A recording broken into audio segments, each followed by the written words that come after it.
এই তুই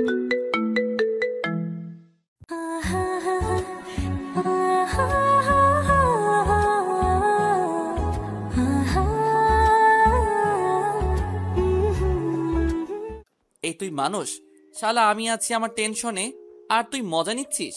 মজা না, সত্যি। আগে দেখে আয়, বাকিটা পরে দেখা যাবে। আচ্ছা ঠিক আছে, দেখি কি করা যায়।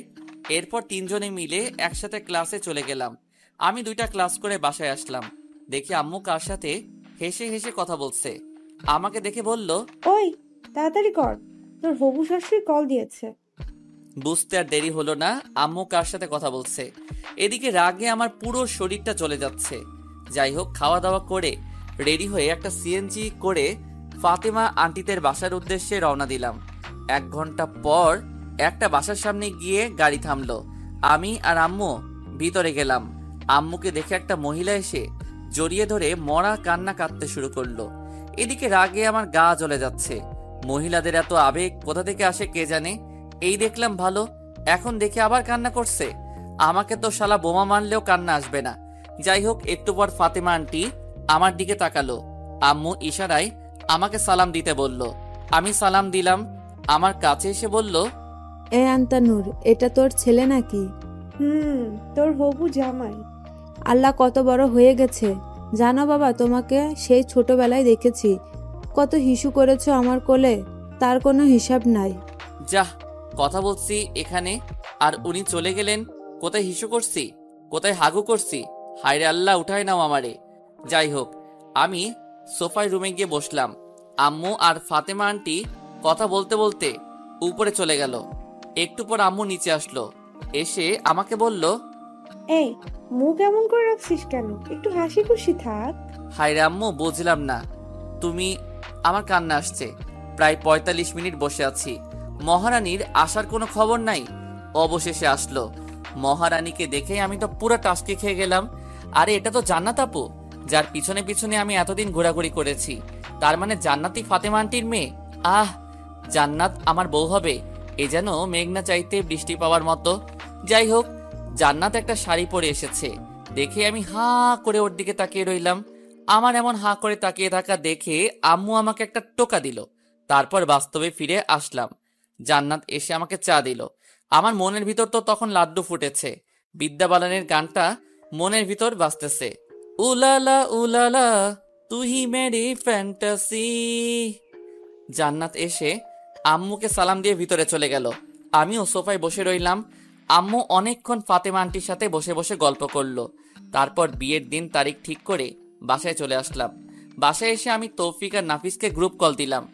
এই হারামির দল, কোথায় তোরা? কেন, কি হয়েছে? সেটা পরে বলবো, তাড়াতাড়ি রেস্টুরেন্টে আয়, তোদের ট্রিট দিব। ট্রিটের কথা শুনে দুজনেই লেজ উঠিয়ে চলে আসলো। সন্ধ্যায় ওদের সাথে রেস্টুরেন্টে গেলাম। মামা, ঘটনা কি? হঠাৎ করে ট্রিট? দোস্ত, কাম তো হয়ে গেছে। কি মেয়ে পছন্দ হয়েছে নাকি? ঠিক বলছিস। তুই না বললি এই বিয়েটা তুই করবি না? আরে সেটা তো আগে বলেছিলাম, কিন্তু পাত্রীকে দেখার পর সব ঠিক হয়ে গেছে। তা পাত্রীটা কে? তোদের জান্নাত আপু। আমাদের ক্যাম্পাসের জান্নাত আপু নাকি, যার জন্য তুই কুত্তার মতো পিছন পিছন হাঁটতি? এই শালারা চুপ কর, আমি কারো পিছনে ঘুরি নাই। আর হ্যাঁ, সেই জান্নাত আম্মুর বান্ধবীর মেয়ে। সিরিয়াসলি দোষ, এ তো মেঘ না চাইতেও বৃষ্টি আসার মতো। আজকে যা ইচ্ছা খেয়ে নে, টাকা আমি দিব। তো বিয়ে কখন? আগামী শুক্রবার। কালকে থেকে কেনাকাটা শুরু। তোরা কেউ আর ক্লাসে যাস না, এই সপ্তাহে কাজ আছে। এরপর ওদেরকে ট্রিট দিয়ে বাসায় চলে আসলাম। কিছুতেই ঘুম আসছে না। ভাবছি জান্নাতকে কল দিয়ে কিছুক্ষণ প্রেম করব। না থাক, বিয়ের পর চুটিয়ে প্রেম করা যাবে। এই কয়েকদিন একটু পার্ট নিয়ে থাকি। পরের দিন সবাই মিলে কেনাকাটা শেষ করলাম। আস্তে আস্তে বাসায় মেহমান আসতে শুরু করেছে। আম্মু সবাইকে ইনভাইট করে দিছে। দেখতে দেখতে বিয়ের দিন চলে আসলো। সবাই অনেক ব্যস্ত, আমিও মোটামুটি ব্যস্ত ছিলাম। অবশেষে বিয়েটা হয়ে গেল। আমি তৌফিক আর নাফিস ছাদে বসে বসে গল্প করছি। এদিকে জান্নাত বাসর ঘরে বসে আমার জন্য ওয়েট করছে। আমার তো আর এখানে দাঁড়িয়ে থাকতে ইচ্ছে করছে না, কিন্তু দুই হারামি আমাকে যেতে দিচ্ছে না। রাত প্রায় 12টা। আমি তখনও ছাদে বসে বসে আড্ডা দিচ্ছি। এমন সময় আম্মু আসলো। কি রে, তুই এখনো বসে আছিস যে? তো কি করব? কি করবি মানে? যা ঘরে যা। মেয়েটা সে কখন থেকে একা একা বসে আছে। আন্টি, আমরা ওকে অনেকবার বলেছি, কিন্তু ও আমাদের কথা শুনছে না। আমি তৌফিকের কথা শুনে ওর দিকে অবাক দৃষ্টিতে তাকালাম। তখন আম্মু বলল, যা তাড়াতাড়ি ঘরে যা। ঠিক আছে যাচ্ছি, তুমি নিচে যাও। একটু পর আম্মু চলে গেল। আমি তৌফিককে একটা লাথি মেরে দিয়ে বললাম, এই হারামখোর, তুই আমাকে অনেকবার যেতে বলেছিস, শালা তোর জন্য আমি যেতে পারছি না, আর তুই বলছিস আমাকে যেতে বলেছিস। আরে মামা রাগ করিস কেন, আন্টিকে একটু পাম দিলাম আর কি। আচ্ছা ঠিক আছে, তুই যা। ওকে যাচ্ছি, দোয়া করিস। এই শোন, বল। মনে করে বিড়াল মারিস, তোর ক্ষমতা দেখিয়ে দিবি, না হলে পুরুষ জাতি তোরে ধিক্কার দিবে। চুপ কর, আমি যাচ্ছি। আচ্ছা ঠিক আছে যা, যদি বেঁচে থাকিস তাহলে কাল দেখা হবে। আমি একটা হাসি দিয়ে নিচে চলে আসলাম। বাসর ঘরের সামনে দাঁড়িয়ে আছি, কেমন জানি ভয় লাগছে, আবার লজ্জাও। আহারে, নিজের ঘরে নিজে যাব আর সেখানেই ভয় লাগছে। 2 কেজি সাহস নিয়ে দরজাটা খুললাম, ভিতরে গিয়ে দরজাটা বন্ধ করে দিলাম। দেখলাম জান্নাত মোবাইলে কার সাথে কথা বলছে। আমাকে দেখে মোবাইলটা রেখে দিয়ে চোরের মতো হয়ে গেল, মোবাইলটা রেখে দিল। আমি গিয়ে সামনে দাঁড়ালাম, ভাবছি সে হয়তো সালাম করবে। অনেকক্ষণ দাঁড়িয়ে থাকার পর দেখলাম সে এখনো বসে আছে। আমি মনে করছি আমি তার জুনিয়র, তাই হয়তো সালাম করতে লজ্জা লাগছে, বা করবে না, থাক করা লাগবে না, একটা সালাম আর কিছু যায় আসে না। আমি গিয়ে খাটের উপরে বসলাম। তখন জান্নাত বলল, তোর সাথে আমার কিছু কথা আছে। বাহ, শুরুতেই তুই? আমি বললাম, কি কথা বলবেন? আমি তোকে স্বামী হিসেবে মানতে পারবো না। মুহূর্তেই যেন আমার পায়ের নিচ থেকে মাটি সরে যেতে লাগলো। নিজেকে শক্ত করে বললাম, কেন পারবেন না? আর সে কথা বিয়ের আগে বলেননি কেন? বলিনি, কারণ আম্মুর কথার উপর আমি কোনো কথা বলতে পারবো না। তাছাড়া বাবা অসুস্থ, এখন যদি আমি বিয়েতে না করি তাহলে বাবা হয়তো আরো বেশি অসুস্থ হয়ে যাবে। আপনার বাবা মায়ের কথা চিন্তা করে আপনি আমার লাইফটা নষ্ট করে দিলেন কেন? আপনার যদি বিয়েতে মত না থাকতো, আপনার বাবা মাকে বলতেন। বলে কোনো লাভ হবে না, ওরা কিছুতেই আমার কথা শুনবে না। আমাকে বলতেন, আমি আম্মুকে বলে দিতাম যে আপনাকে আমার পছন্দ হয়নি। আমি মেহেদিকেও অনেকবার বলেছি পালিয়ে যাওয়ার জন্য, কিন্তু ও এখন নাকি কিছু করতে পারবে না, কিছুদিন সময় লাগবে। মেহেদিকে? আমার বয়ফ্রেন্ড। তো এখন আপনি কি চান? ডিভোর্স। কথাটা শুনে বুকের ভিতরটা কেমন যেন কেঁদে উঠল। ডিভোর্স তো আর বললেই হয়ে যাবে না, কমপক্ষে 6 মাস একসাথে থাকতে হবে। কি 6 মাস? তোকে তো আমার 1 সেকেন্ডও সহ্য হয় না। ডিভোর্স পেতে হলে 6 মাস সহ্য করতে হবে। আচ্ছা ঠিক আছে, আর হ্যাঁ, আরেকটা কথা, কি? এই 6 মাস কোনোভাবেই আমার উপর স্বামীর অধিকার খাটাতে আসবি না। ওকে, এই 6 মাস সবার সামনে অন্তত বউয়ের মতো থাকবেন। মা যদি জানতে পারে অনেক কষ্ট পাবে, আর আমি মায়ের কষ্ট সহ্য করতে পারি না। আচ্ছা ঠিক আছে। তারপর আমি রুম থেকে চলে যাচ্ছি, এমন সময় জান্নাত আবার ডাক দিল, এই কই যাস? বাইরে। এখান থেকে কি করব? না, তুই বাইরে যাবি না। কেন? বাইরে গেলে সবাই সবকিছু বুঝে যাবে। বাহ, বুদ্ধি আছে।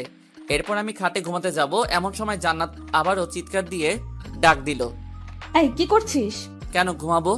তো খাটে কেন? তাহলে কোথায় ঘুমাবো? তুই খাটে ঘুমাতে পারবি না, সোফায় ঘুমা। কেন, খাটে ঘুমালে সমস্যা কি? বললাম না তোকে স্বামী হিসেবে মানি না, তাহলে খাটে ঘুমাবি কেন? আমি আর কিছু না বলে একটা বালিশ সোফায় রেখে বারান্দায় চলে গেলাম। ভাবতে লাগলাম কোন অপরাধের কারণে আল্লাহ এত শাস্তি দিচ্ছে আমাকে। বাইরে তাকিয়ে দেখি সবাই ব্যস্ত, বাবুর্চিরা এদিক ওদিক ঘুরছে, আম্মুও সবার সাথে বসে বসে গল্প করছে। কিছুক্ষণ দাঁড়িয়ে থেকে আবার রুমে চলে আসলাম, দেখি জান্নাত কার সাথে মোবাইলে কথা বলছে। আমাকে দেখে আবার মোবাইলটা রেখে দিল। আমি লাইট বন্ধ করে ঘুমাতে যাব, এমন সময় জান্নাত আবারও ডাক দিল, কি রে, লাইট কেন অফ করছিস? তো লাইট জ্বালিয়ে কেউ ঘুমায় নাকি? আমি তোকে বিশ্বাস করতে পারছি না, তুই লাইট দে। দূর, এই রুমেই থাকবো না। এই কই যাস? জাহান্নামে। আপনি তো আমাকে বিশ্বাস করছেন না, এখানে থেকে কি করব? আচ্ছা ডিম লাইটটা জ্বালিয়ে রাখ। আমি আর কিছু না বলে ডিম লাইটটা জ্বালিয়ে সোফায় ঘুমিয়ে পড়লাম। সকালে ঘুম ভাঙলো জান্নাতের মায়াবী মুখটা দেখে। আহ, কি সুন্দর লাগছে দেখে, মনে হচ্ছে নিষ্পাপ একটা শিশু ঘুমিয়ে আছে। হুমায়ুন আহমেদ বলেছিল যে মেয়েকে ঘুমন্ত অবস্থায় সুন্দর দেখায় সেই প্রকৃত সুন্দর।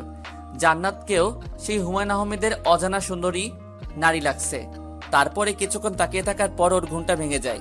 আমাকে দেখার আগেই আমি আবার ঘুমের ভাব ধরে সোফায় শুয়ে রইলাম। জান্নাত উঠে ফ্রেশ হতে চলে গেল, আমিও উঠে নাস্তা করে বাইরে চলে গেলাম। তৌফিক আর নাফিসকে গতকাল রাতের ঘটনাগুলো খুলে বললাম। সত্যি জান্নাত তোর কাছে ডিভোর্স চাইছে? তো আমি কি মিথ্যা বলছি? তো এখন কি করবি? দেখা যাক, ডিভোর্স দেওয়া ছাড়া আর কোনো অপশন নাই। তোদের কোনো উকিল পরিচিত আছে? আমার কাকা আছে। আচ্ছা, আমি তোকে সব কাগজপত্র দিব, তুই তোর কাকার সাথে কথা বলে রাখিস। ওকে, চল এখন, মন খারাপ করে বসে থেকে লাভ নাই, একটু ঘুরে আসি। ও ঠিক বলছে। আচ্ছা ঠিক আছে চল। সারাদিন ওদের সাথে ঘোরাঘুরি করে রাত 9টায় বাসায় ফিরলাম। দেখি আব্বু আম্মু সবাই রেগে আগুন হয়ে আছে। কিরে, তুই সারাদিন কোথায় ছিলি? এই তো তৌফিক আর নাফিসদের সাথে। মোবাইল ধরিসনি কেন? সাইলেন্স ছিল। তোর মধ্যে কি কোনো সেন্স নাই? বাসায় নতুন বউ রেখে বাইরে ঘুরতে লজ্জা করে না? এমন বউ দিয়েছো যে আমার লাইফটাই শেষ করে দিল। কি বললি? কিছু না। খেতে আয়। খাবো না, বাইরে থেকে খেয়ে আসছি। আর কোনো কথা না বলে সোজা রুমে গেলাম। গিয়ে দেখি জান্নাত কার সাথে মোবাইলে কথা বলছে।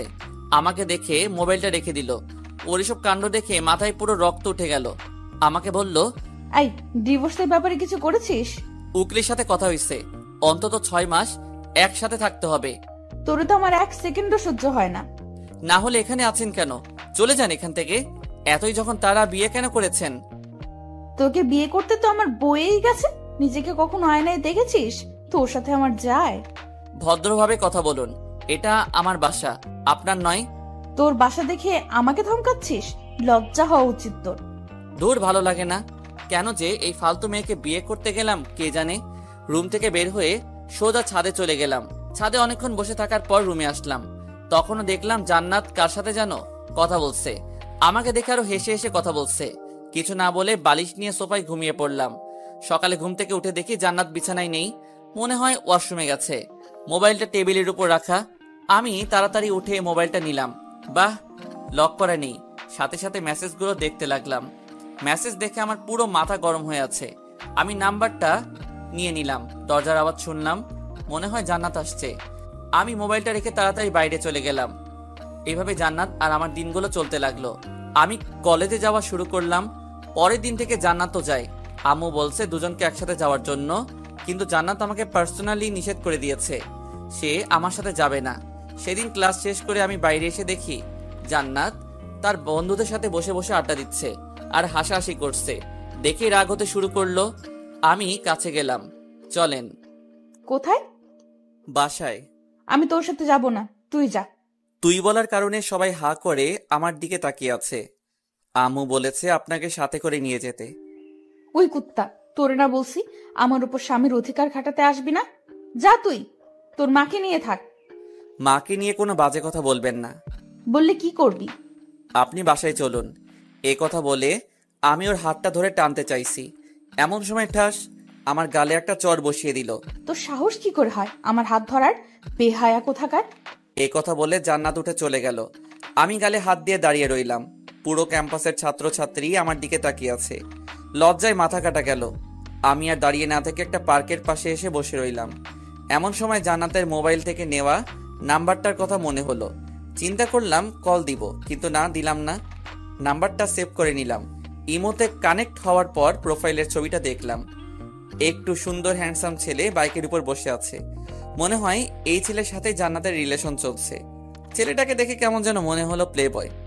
আমি ছবিটা নিয়ে আমাদের বন্ধুদের গ্রুপে দিলাম আর বললাম এই ছেলেকে দেখার সাথে সাথেই আমাকে কল দিতে। তারপর ওখানে আরো কিছুক্ষণ থেকে বাসায় চলে গেলাম। বাসায় যাওয়ার সাথে সাথেই আম্মু এসে ঠাস করে একটা চড় বসিয়ে দিল। আমি আবুলের মতো দাঁড়িয়ে রইলাম। মারলে কেন? বেশ করেছি, তোকে আরো মারা উচিত। কেন, কি করেছি আমি? লজ্জা করে না তোর বাসায় বউ রেখে অন্য মেয়ে নিয়ে পার্কে ঘুরতে? মানে কে বলেছে এসব? জান্নাত তোকে আর একটা মেয়েকে একসাথে দেখেনি? তোকে নিষেধ করার কারণে তুই জান্নাতকে সবার সামনে মেরেছিস। শুনেই আমার মাথায় আকাশ ভেঙে পড়ল। আম্মু, আমার কথাটা শোনো। চুপ কর, আমাকে আম্মু বলবি না। আমি কোনো দিন চিন্তাও করিনি তুই এতটা খারাপ হয়ে যাবি। আম্মু, সবকিছু মিথ্যা। আমি জানি, তুই যা আমার চোখের সামনে থেকে, তুই যেন আর না দেখি। দূর, কার মুখ দেখে ঘুম থেকে উঠলাম কে জানে। অপরাধ না করে অপরাধী হয়ে গেলাম। নিজের মাও বিশ্বাস করছে না। ব্যাগটা নিয়ে বাইরে চলে গেলাম। অনেকক্ষণ বসে থাকার পর দেখলাম রাত অনেক বেশি হয়ে গেছে। বাসায় না গিয়ে তৌফিকের বাসায় চলে গেলাম।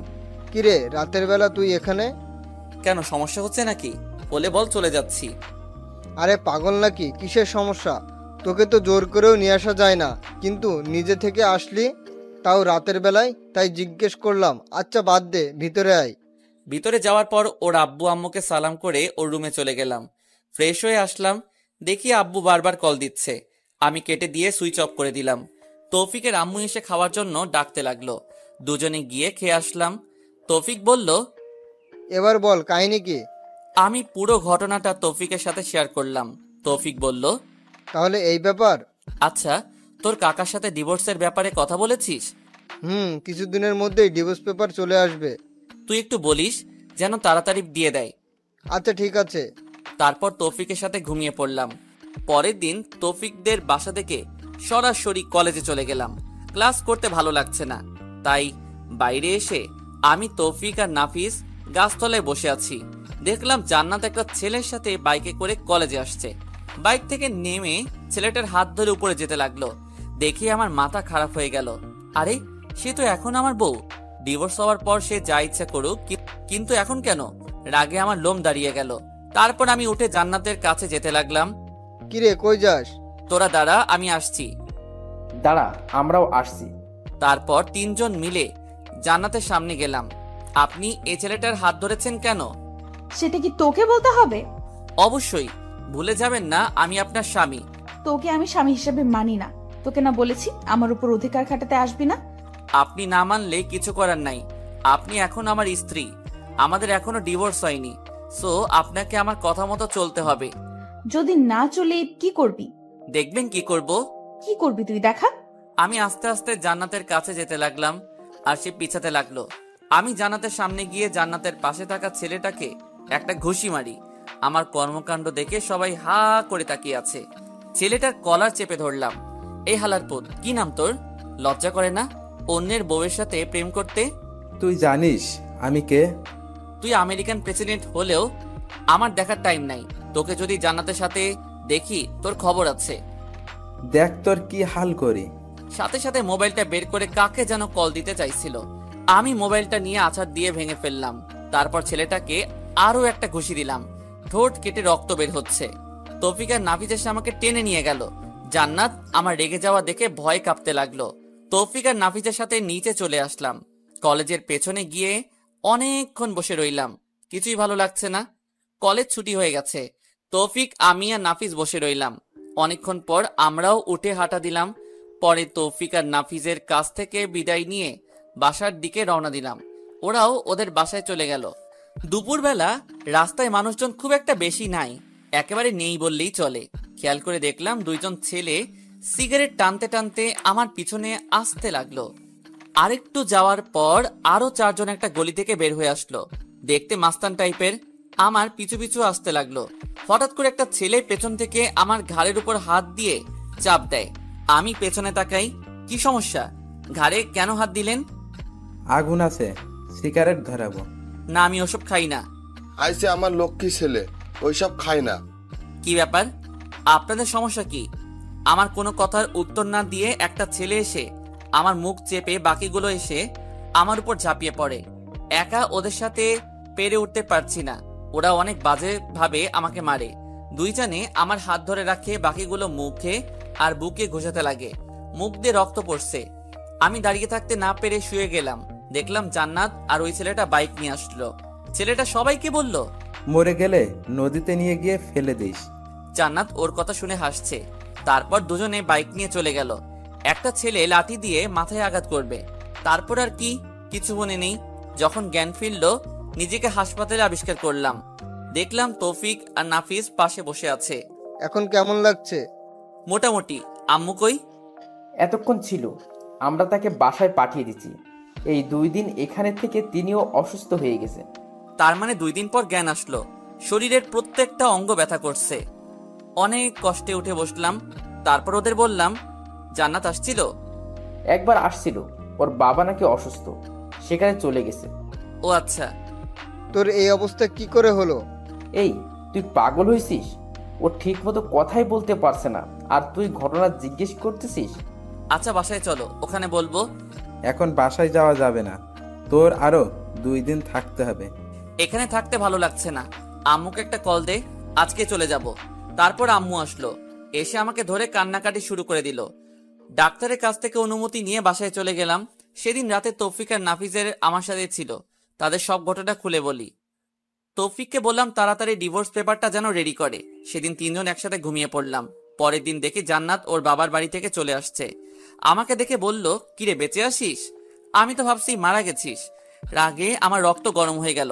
তৌফিক আর নাফিস সবকিছু শুনে ফেলেছে। ওদেরকে দেখে জান্নাত চোরের মতো রুম থেকে বের হয়ে গেল। সেদিন থেকে ওর সাথে কথা বলি না, এমনকি নিজের রুমেও যাই না। অসুস্থতার জন্য কলেজে যেতে পারছি না। জান্নাত ঠিকই আছে, কলেজে গিয়ে যে কি করে সেটা আমি খুব ভালো করেই জানি। এভাবে আরো 1 সপ্তাহ কেটে গেল। জান্নাতের ব্যবহার আরো খারাপ হতে লাগলো। একদিন সকালবেলা ঘুরতে বের হইছি, এমন সময় সাইদের কল আসলো। কিরে কি অবস্থা? এই তো মোটামুটি। তোর কি অবস্থা? আছি আগের মতো। বন্ধু, তুই যে একটা ছেলে ছবি দিয়েছিলি, মনে আছে? কি হয়েছে এখন? ওই ছেলেটা একটা মেয়ের সাথে পার্কে বসে আছে। আরে কি বলিস? কোন পার্ক? ঘড়ির দিকে তাকিয়ে দেখি 11টা বাজে। জান্নাত কি কলেজের নাম দিয়ে ছেলেটার সাথে পার্কে গেছে? কেমন জানি খারাপ লাগছে। বিয়ের পরও এসব করে। আর ছেলেটাই বা কেমন? অথচ মা জান্নাতের কথা শুনে আমাকেই অবিশ্বাস করে। না, এত কিছু ভেবে লাভ নেই। আগে পার্কে যাই, দুজনের একসাথে কয়েকটা ছবি নেই, তারপর আম্মুকে দেখাবো। সহজেই ডিভোর্সটা হয়ে যাবে। তাড়াতাড়ি পার্কে গেলাম। সাইদও সেখানে দাঁড়িয়ে আছে। দুজনে ভিতরে গেলাম। দেখলাম সেই ছেলেটা যে লোক পাঠিয়ে আমাকে মেরেছে জান্নাতকে বাইকে উঠিয়ে ঘোরাফেরা করে। ছেলেটাকে স্পষ্ট দেখা যাচ্ছে, কিন্তু মেয়েটাকে দেখা যাচ্ছে না। আমার কেমন যেন মনে হচ্ছে এই মেয়েটা জান্নাত নয়। উল্টো পথে গিয়ে দেখি আসলে এই মেয়েটা জান্নাত নয়। তার মানে ছেলেটা এইরকম আরো অনেক মেয়ের সাথে প্রেমের অভিনয় করে। শালারে দেখলেই মনে হয় একটা প্লে বয়। কোনো কিছু না ভেবে ভিডিও করা শুরু করলাম। বাহ, কি সুন্দর একজন আরেকজনকে জড়িয়ে ধরে আছে, হাতে হাত রেখে হাসাহাসি করছে। সাইদকে বললাম, তুই ভিডিও করতে থাক, সেটা জান্নাতকে পাঠাই। সাথে সাথে জান্নাত পাঠিয়ে দিলাম। জান্নাত ভিডিওটা দেখে আমাকে কল দেওয়া শুরু করলো। আমি ধরলাম না। তারপর সে আমাকে একটা SMS দিল, জায়গাটা কোথায় সেটা বলার জন্য। আমি পার্কের নাম সেন্ড করে দিলাম। 10 মিনিটের মধ্যে জান্নাত সেখানে এসে হাজির। আমি আর সাইদ লুকিয়ে গেলাম। জান্নাত পাগলের মতো ছেলেটাকে খুঁজতে লাগলো। তারপর ছেলেটাকে দেখে ফেলে। ছেলেটার সামনে গিয়েই ওর শার্টের কলারটা চেপে ধরে ঠাস ঠাস 2টা চড় বসিয়ে দেয়। ছেলেটা রাগী দৃষ্টিতে জান্নাতের দিকে তাকায়। জান্নাত বলতে থাকে, ছি, তোর লজ্জা করে না আমার সাথে রিলেশন করে এখন অন্য মেয়ের সাথে টাঙ্কি মারতে? তুমি যা ভাবছো তা নয়, আমার কথাটা একটু শোনো। কি শুনবো তোর কথা? যা দেখার তা তো নিজের চোখেই দেখলাম। জান্নাতের কথা শুনে ছেলেটার পাশে থাকা মেয়েটা রেগে যায়। তারপরও সেও ছেলেটা একটা চট দিয়ে চলে যায়। আমি আর সাইদ বসে বসে হাসতেছি। শালা প্লে বয়, এবার ঠেলা সামলা। মেয়েটা চলে যাওয়ার পর মেহেদি জান্নাতের গালে একটা চর বসিয়ে দেয়। সাথে সাথে আমার মাথা খারাপ হয়ে গেল। ইচ্ছে করছিল ছেলেটাকে মেরে পুঁতে ফেলি, কিন্তু না, জান্নাত তো আমাকে অনেক কষ্ট দিয়েছে। এবার বুঝুক ভালোবাসার মানুষ কষ্ট দিলে কেমন লাগে। বেশি আলকাপিরিত দেখালে এমনটাই হয়। মেহেদি জান্নাতকে বলতে লাগলো, এই তুই আমাকে ফারিয়ার সামনে অপমান করলি কেন? বেশ করেছি। তুই আমার সাথে রিলেশনের থেকে আবার অন্য মেয়ের সাথে কি? কি তোর সাথে রিলেশন? কি করে ভাবলি আমি তোর সাথে প্রেম করতেছি? মানে আমি তোর সাথে কোনো রিলেশন করিনি। যা ছিল সেটা হচ্ছে টাইম পাস। আর তোর মতো মেয়েকে আমি আমার স্ত্রী বানাবো সেটা ভাবলি কি করে? কেন, আমি কি করছি? পারবি না কেন? যে মেয়ে বাসায় স্বামীর সাথে খারাপ ব্যবহার করে বিয়ের পরে অন্য ছেলের সাথে রিলেশন করে তাকে আমার বউ বানাবো, এটা জীবনেও সম্ভব নয়। প্রপোজ করার সময় এটা মনে ছিল না?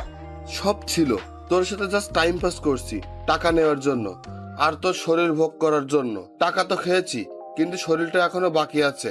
আর আমি বিয়ে করবো ফারিয়াকে, ওর বাবার অনেক টাকা। তোর বাবার কি আছে? জান্নাত সাথে সাথে ছেলেটাকে আরো একটা চর মারে। তারপর কান্না করতে করতে বলে, তোর মতো বাটপার আমি কখনো দেখিনি। তোর জন্য আমি হুসাইনকে অনেক কষ্ট দিয়েছি। আজ থেকে তোর আর আমার সম্পর্ক এখানেই শেষ। আর কখনো আমার সামনে আসবি না। এই কথাগুলো বলে জান্নাত কাঁদতে কাঁদতে চলে যায়। মেহেদি গালে হাত দিয়ে আবুলের মতো দাঁড়িয়ে থাকে। জান্নাতের কথা ভেবে খারাপ লাগছে। বেচারি সত্যি অনেক ভালোবাসতো মেহেদিকে। আবার অনেক আনন্দ লাগছে যে ফকিনি আমার সাথে অনেক বাজে বিহেভ করেছে। এবার ঠেলা বুঝ, আর কিছুদিন পর আমিও তোরে ডিভোর্স দিব। তখন বুঝবি তোর জীবনে এই হুসাইনের গুরুত্ব কি পরিমাণ ছিল। যাই হোক, সাইদকে একটা ধন্যবাদ দিলাম। সে মেহেদিকে না দেখলে হয়তো ছেলেটা জান্নাতের সাথে শারীরিক রিলেশনও করে ফেলতো। আল্লাহ বাঁচাইছে। আমি মোবাইলটা বের করে আমাদের বন্ধুদের মেসেঞ্জার গ্রুপে একটা মেসেজ লিখলাম, দুপুরে সবাই মেহেরপুর হাজি রেস্টুরেন্টে আসিস, আমি ট্রিট দিব। মেসেজ পেয়ে সবাই লেজ উঠিয়ে রায়পুর হয়ে কোর্ট রোড দিয়ে চলে আসলো। সবাই সেখান থেকে হাজি রেস্টুরেন্টে গেলাম। আমি, তৌফিক, নাফিজ আর সাইদ সবাই মিলে খাওয়া দাওয়া করলাম। তৌফিক আমাকে জিজ্ঞেস করলো, হঠাৎ ট্রিট কেন? আমি সব ঘটনা খুলে বললাম। সবাই মোটামুটি খুশি। তৌফিককে জিজ্ঞেস করলাম, ডিভোর্স লেটার ঠিক হতে আর কয়দিন লাগবে? সে বলল, আর কিছুদিনের মধ্যে হয়ে যাবে। বিকেলে আর বাসায় গেলাম না, সবাই মিলে আড্ডা দিলাম। রাতে বাসায় গেলাম। কি রে, সারাদিন কই ছিলি? এই তো বন্ধুদের সাথে। এই অসুস্থ শরীর নিয়ে বন্ধুদের সাথে কি? এই, তোর সাথে কি জান্নাতে কিছু হয়েছে? না, কেন? দুপুরে এসে না খেয়ে শুয়ে আছে। অনেকবার ডেকেছি, খাবে না বলেছে। রুম থেকে বের হচ্ছে না। আমি কিছু জানি না, যদিও সব জানি তবুও কিছু বললাম না। দেখ তো বাবা, মেয়েটা কিচ্ছু খাচ্ছে না। এভাবে না খেয়ে থাকলে তো অসুস্থ হয়ে যাবে। আচ্ছা, দেখতেছি। যা, ডেকে নিয়ে আয়। দুজনে একসাথে খেতে আয়। তারপর রুমে গেলাম। দেখি জান্নাত উল্টো হয়ে শুয়ে আছে। আমাকে দেখেই উঠে বসলো। আমি কিছু না বলে ওয়াশরুমে চলে গেলাম। ফ্রেশ হয়ে এসে বললাম, আম্মু খাওয়ার জন্য ডেকেছে, খেতে চলেন। আমি খাবো না, তুমি খেয়ে নাও। আমি তো অবাক হয়ে গেলাম। যে মেয়ে আমাকে তুই ছাড়া কথা বলতো না, আর সেই আমাকে তুমি করে ডাকছে। খাবেন না কেন? দুপুরেও তো কিছু খাননি। আম্মু বলল, আপনার মুখে এগুলো কিসের দাগ? কিছু মশা মারতে গিয়ে। খেতে আসেন, সবাই বসে আছে। আর কিছু না বলে খেতে চলে গেলাম। খাওয়া শুরু করে দিলাম, কিন্তু সে আসছে না। কি রে, জান্নাত আসছে না? না। কেন, কিছু হয়েছে? শরীর খারাপ মনে হয়। ও আল্লাহ, কি বলিস? ডাক্তারকে কল দে। আরে ধর, তেমন অবস্থা না, ঘুমালে ঠিক হয়ে যাবে। আমি আর আম্মু খেয়ে নিলাম। চলে যাওয়ার সময় আম্মু বলল, হুসাইন, কিছু বলবে? বলছিলাম কি, তুই খাবারটা রুমে নিয়ে যা, ওর খিদা লাগলে খেয়ে নিবে। প্লিজ বাবা, না করিস না। কি আর করা, ইচ্ছা না থাকা সত্ত্বেও খাবারগুলো রুমে নিয়ে গেলাম। খাবারগুলো টেবিলের উপর রাখলাম। জান্নাতকে বললাম, ভাত নিয়ে আসছি, খেয়ে নিন। খাবো না, খিদে নেই। না খেলে শরীর খারাপ করবে, খেয়ে নিন। আর কিছু না বলে বালিশটা নিয়ে সোফায় শুয়ে পড়লাম। জান্নাত কিছু একটা বলতে গিয়েও বলল না। রাতের বেলা হঠাৎ কিছু একটা শব্দ শুনে ঘুমটা ভেঙে গেল। তাকিয়ে দেখি জান্নাত পাগলের মতো খাবারগুলো খাচ্ছে। আমি মুচকি হেসে মনে মনে বললাম, গরিবের কথা বাসি হলেও মিষ্টি হয়। আমি না জাগার ভান ধরে শুয়ে আছি। জান্নাত একবার খাবারের দিকে তাকায়, আরেকবার আমার দিকে তাকায়। তারপর ঘুমিয়ে গেলাম। ঘুম থেকে উঠে দেখি জান্নাত নিজের কম্বলটা আমার গায়ে জড়িয়ে দিয়ে কোথায় যেন চলে গেছে। উঠে ফ্রেশ হয়ে নিলাম। খাবার টেবিলে গিয়ে দেখি পছন্দের সব খাবার। ঘটনা কি, আজকে তো বিশেষ কোনো দিন না। আম্মুকে জিজ্ঞেস করলাম, আজকে এগুলো কেন? আম্মু হেসে বলল, জান্নাত নাকি আমার জন্য নিজের হাতে বানিয়েছে। আসলে মেয়েদের মন বোঝা জীবনেও সম্ভব না। এরা কখন কি করে নিজেও জানে না। কিছু না বলে খেয়ে নিলাম। তারপর রেডি হয়ে বাইরে চলে গেলাম। আজকে আড্ডা দেওয়ার জন্য যাচ্ছি না, একটা চাকরির জন্য ইন্টারভিউ দিতে যাচ্ছি। বসে বসে তো অনেক খাইলাম, এবার ফ্যামিলির পাশে দাঁড়ানো উচিত। ইন্টারভিউ দিয়ে বন্ধুদের সাথে কিছুক্ষণ আড্ডা দিয়ে রাতে বাসায় আসলাম। সবাই একসাথে খেয়ে নিলাম। রুমে গিয়ে শুয়ে শুয়ে মোবাইল টিপতেছি, এমন সময় জান্নাত রুমে আসলো। আমি উঠে ছাদে চলে গেলাম। কিছুক্ষণ সেখানে বসে বসে গান শুনলাম। তারপর রুমে এসে দেখলাম জান্নাত এখনো বসে আছে। কি ব্যাপার, আপনি এখনো ঘুমাননি? ঘুমাবো পরে, একটা কথা বলতাম। বলেন। আমাকে আর আপনি করে বলবে না। তো কি বলবো? তুমি করে বলিও। No thanks. তারপর খাট থেকে বালিশটা নিয়ে সোফায় ঘুমাতে যাব। এমন সময় জান্নাত আবারও বলল, সোফায় না ঘুমালে হয় না? তো কোথায় ঘুমাবো? তুমি এবার থেকে খাটে ঘুমাবে। কেন, আপনার চর খাওয়ার জন্য নাকি অপমানিত হওয়ার জন্য? দেখেন, আমারও একটা পার্সোনালিটি আছে। আগে সবকিছুর জন্য সরি। আমি কিছু না বলে সোফায় ঘুমিয়ে পড়লাম। তুই কি ভাবছিস তোর নরম কথায় আমি পটে যাব? তুই এখনো হুসাইনকে চিনিসনি। আমিও তোকে অনেক ভালোবাসতাম, কিন্তু যখনই তোর কাছে যেতাম অপমান ছাড়া কিছুই পাইনি। যাক, এত কিছু ভেবে লাভ নেই, ঘুমিয়ে পড়ি। রাতের বেলা কারো গোঙানির শব্দে ঘুমটা ভাঙলো। ডিম লাইটের আলোয় রুমের সবকিছু হালকাভাবে দেখা যাচ্ছে। দেখলাম জান্নাত শুয়ে শুয়ে কান্না করতেছে। কাঁদুক, তাতে আমার কি? কানের মধ্যে কাঁথা চাপা দিয়ে আবারও ঘুমিয়ে পড়লাম। সকালবেলা কারো নরম হাতের স্পর্শে ঘুমটা ভাঙলো। হালকা চোখ খুলে দেখি জান্নাত আমার মাথায় হাত বুলাচ্ছে। আমিও না জানার ভান করে শুয়ে আছি। একটু পর সে উঠে গোসল করতে চলে গেল। গোসল করে এসে আমাকে ডাকতে লাগলো। উঠে আমিও ফ্রেশ হয়ে নিলাম। সকালবেলা নাস্তা করে শুয়ে শুয়ে ফেসবুকিং করছি। এমন সময় তৌফিক কল দিয়ে বলল, আমার চাকরিটা হয়ে গেছে। আমিও মহা খুশি। যাক, অবশেষে পরিবারের হাল ধরতে পারবো। আম্মুকে খবরটা দিলাম। আম্মুও অনেক খুশি। জান্নাতকে কিছু বললাম না। সেদিন রাতে তৌফিক আর নাফিজের সাথে আড্ডা দিয়ে রাতে বাসায় আসলাম। জান্নাত আমাকে বলল, কংগ্রেচুলেশন। Thanks, but why? নতুন চাকরি পাওয়ার জন্য। ও আচ্ছা। পরের দিন তাড়াতাড়ি ঘুম থেকে উঠলাম, রেডি হয়ে অফিসে চলে গেলাম। প্রথম দিন ভালোই লাগলো, এইভাবে আরো 10 দিনের মতো চলে গেল। জান্নাত আমার কাছে আসতে চাই, বাট আমি তেমন একটা কথা বলি না, কারণ আগের দিনগুলোর কথা আমি এখনো ভুলিনি। জান্নাতের জন্য আমি এখন প্রায় কলেজে যাই না বললেই চলে। সেদিন সবার সামনে অপমান করার পর থেকে কারোর সামনে যাই না, শুধু পরীক্ষাটা দিয়ে আসি। পরের দিন অফিসে যাচ্ছি, এমন সময় আম্মু এসে বলল, অফিসে যাচ্ছিস? কিছু বলবে? বলছিলাম কি, জান্নাতের আম্মু কল দিছে, সে নাকি অসুস্থ, জান্নাতকে যেতে বলেছে। তো যাক। না মানে তুই যদি দিয়ে আসতি তাহলে ভালো হতো। আমি কিভাবে দিয়ে আসবো? অফিসে দেরি হয়ে যাবে। হবে না, জান্নাত রেডি আছে, প্লিজ বাবা, না করিস না। কি আর করা, আম্মুর কথা মতো জান্নাতকে নিয়ে বাসা থেকে বের হলাম। একটা সিএনজি নিলাম, জান্নাতের পাশাপাশি বসে আছে, কিন্তু কোনো কথা বলছি না। জান্নাত কি যেন বলবে, মুখ দেখে বুঝলাম। তারপর জিজ্ঞেস করলাম, কি বলবেন?